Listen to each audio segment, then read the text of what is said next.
अस्सलामु अलैकुम वरहमतुल्लाहि वबरकातुहू। मैं हूं सैयद अब्दुल वहाब शिराजी।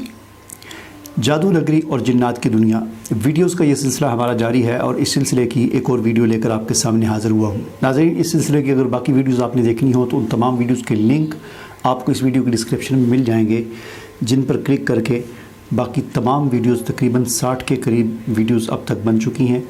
और अगर आप इस वीडियो का अपलोड होने के काफ़ी अरसे के बाद ये वीडियो देख रहे हैं तो शायद अब तक बहुत ज़्यादा वीडियो बन चुकी हूँ। बहरहाल उन तमाम के लिंक आपको इस डिस्क्रिप्शन में मिल जाएंगे।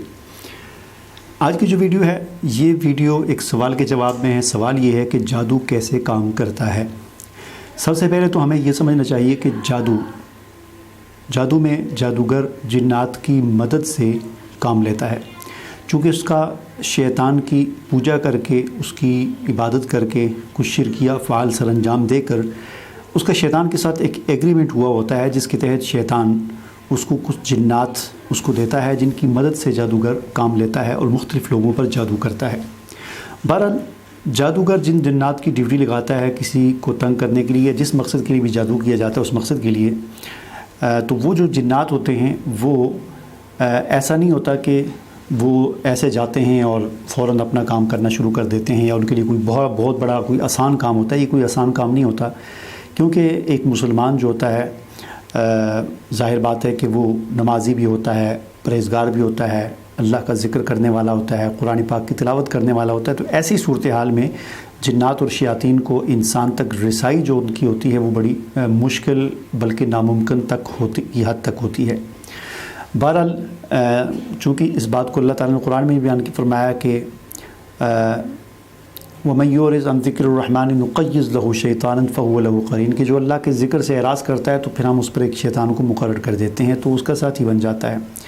तो ये शैतान का मुसल्लत होना ये उसी सूरत में होता है जब इंसान अल्लाह के ज़िक्र से एराज़ करे। अल्लाह का ज़िक्र सबसे बड़ा कुरान है, अल्लाह का ज़िक्र नमाज है। हाँ जी, नमाज जो है ये अल्लाह का ज़िक्र है, कुरान अल्लाह का ज़िक्र है, क्योंकि कुरान का नाम ज़िक्र, कुरान के नामों में से एक नाम ज़िक्र है। इसी तरह अक़ीमिस्सलात लिज़िक्री, नमाज मेरे ज़िक्र के लिए क़ायम करो, तो नमाज भी जो है वो ज़िक्र है। फिर ये मसनून दुआएँ, मौका महल की दुआएँ जो जितनी भी हैं, मस्जिद में दाखिल होने की, घर में दाखिल होने की, निकलने की, बाथरूम में जाने की, आने की, चाँद देखने की, खाना खाने, तरह तरह की जितनी भी मसनून दुआएँ हैं ये तमाम की तमाम अल्लाह का ज़िक्र हैं। उसके अलावा वैसे भी बैठकर इंसान अल्लाह का ज़िक्र करता है। बहरहाल जो आदमी ज़िक्र से यानी कुरान और नमाज और इन चीज़ों से एराज़ करता है तो उस पर शैतान का मुसल्लत होना, जिन्नात का मुसल्लत होना आसान हो जाता है। तो अर्ज़ में ये कर रहा था कि जादू कैसे काम करता है। जादू ऐसे काम करता है कि जब जादू किया जाता है तो जिन जिन्नात की ड्यूटी लगती है वो आते हैं, लेकिन वो करीब नहीं आ सकते। अगर आदमी एक्टिव है, ज़िक्र करने वाला है, नमाजी परहेज़गार है, तिलावत करने वाला है कुरान की, तो वो करीब नहीं आ सकते। तो वो दूर रहकर वसवसे डालते हैं, डरावने ख्वाब दिखाते हैं, इंसान के दिल में ज़हन में वसवसे डालते हैं, इंसान को बुरे बुरे ख़यालात आते हैं। इस तरह वो आहिस्ता आहिस्ता इंसान को कमज़ोर करते हैं। तो जैसे जैसे इंसान कमज़ोर होता है उन डरावने ख्वाबों से डरना शुरू कर देता है और बुरे वसवसे आते हैं तो उनके पीछे चलना शुरू कर देता है, बुरे ख़यालात आते हैं उनसे पीछे चलना शुरू कर देता है, वसवसों का शिकार हो जाता है। और फिर उन वसवसों में ये भी होते हैं कि इंसान अपने बारे में परेशान होना शुरू हो जाता है कि मैं बीमार हूँ, मैं बीमार हूँ, मैं बीमार हूँ, मैं कमज़ोर हूँ, मुझे ये हो गया, मुझे ये हो गया।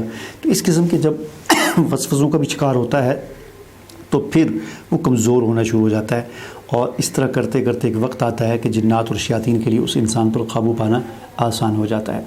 बहरहाल ये वसवसे होते हैं कि जो शैतान डालता है, और इसका जो इलाज हमें कुरान ने बताया है या रसूल अकरम सल्लल्लाहु अलैहि वसल्लम ने बताया है कि सूरतुल फलक और सूरतुल नास।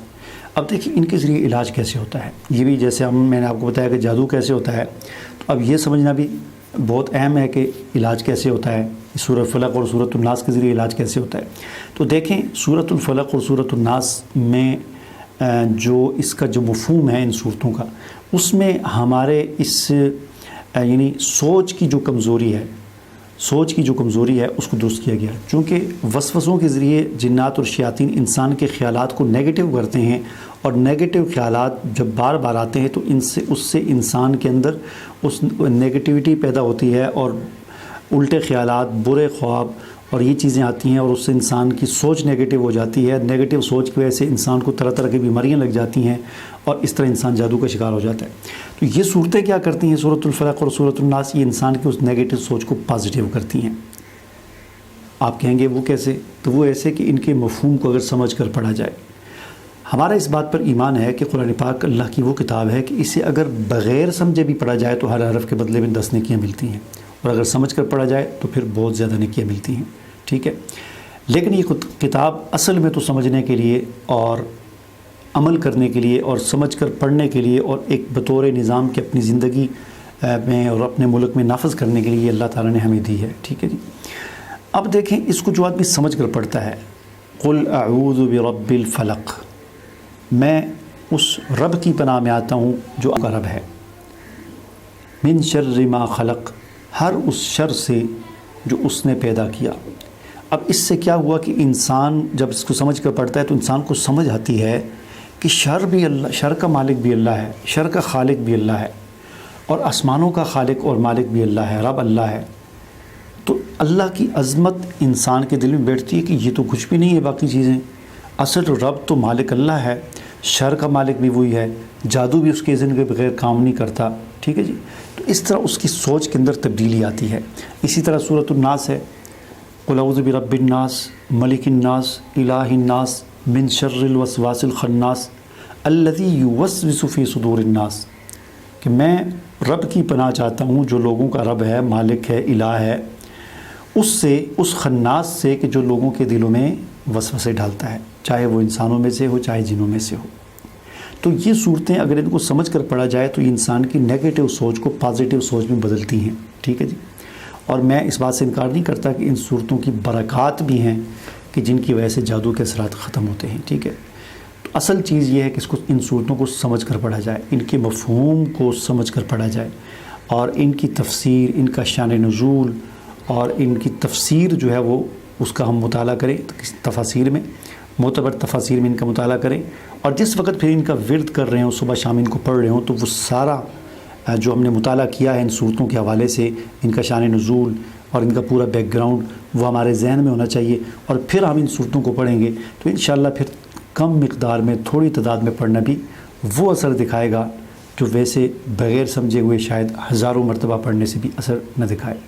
تو یہ اصل میں یہ چیز ہوتی ہے، کیونکہ سوچ کے بدلنے سے جو ہے ہر چیز بدلتی ہے.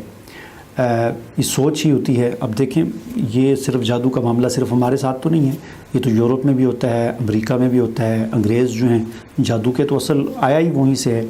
مسلمانوں کے ہاں تو یہ اسلام میں تو جادو ہے ہی نہیں، اسلام میں تو یہ کفر ہے. تو مسلمانوں کے اندر تو آیا کافروں کے پاس سے ہے. تو اصل اس کے جو کہہ لیں کہ جادوگر جو ہیں وہ یہودی، عیسائی اور ان لوگوں میں سے ہیں. تو ان کے اندر بھی یہ جادو ایک دوسرے پر وہ لوگ کرواتے رہتے ہیں.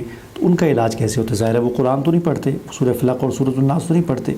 وہاں پر یہی ہوتا ہے کہ جو علاج کرنے والا ہوتا ہے، معالج جو ہوتا ہے، وہ مریض کی سوچ کو بدلتا ہے. ٹھیک ہے. دیکھیں ایک پرچی ہوتی ہے، تعویذ جسے ہم کہتے ہیں، وہ ایک انگریز ہوتا ہے، وہ بھی تعویذ دیتا ہے مریض کو. اب اس کے تعویذ میں پتہ نہیں کیا لکھا ہوتا ہے، اس کی تعویذ میں کوئی صورتیں تو نہیں لکھی ہوتی، کوئی سورہ یاسین کا نقش تو نہیں ہوتا یا سورہ رحمان کا نقش تو نہیں ہوتا، لیکن اس کے تعویذ سے بھی بندہ ٹھیک ہو جاتا ہے مریض. کیوں؟ اس لیے کہ وہ اس سے، جس مریض کو دیتا ہے تو وہ اس سے اس مریض کو ایک تو یقین ہوتا ہے کہ میں اس سے ٹھیک ہو جاؤں گا. تو یقین کی وجہ سے، اس یقین کی کیفیت کی وجہ سے اس کی سوچ میں پازیٹیوٹی پیدا ہوتی ہے اور اس سے واقعتاً مریض جو ہے وہ ٹھیک بھی ہو جاتا ہے. تو یہ اس ویڈیو میں اس سوال کا میں نے جواب دے دیا جو مجھ سے پوچھا گیا تھا کہ جادو کیسے کام کرتا ہے. مجھے امید ہے کہ آپ کو یہ ویڈیو پسند آئی ہوگی. اس ویڈیو کو لائک کریں، شیئر کریں، اور میرے چینل کو اگر آپ نے ابھی تک سبسکرائب نہیں کیا تو اسے ضرور سبسکرائب کر لیجئے. مجھے اجازت دیجیے. اللہ حافظ.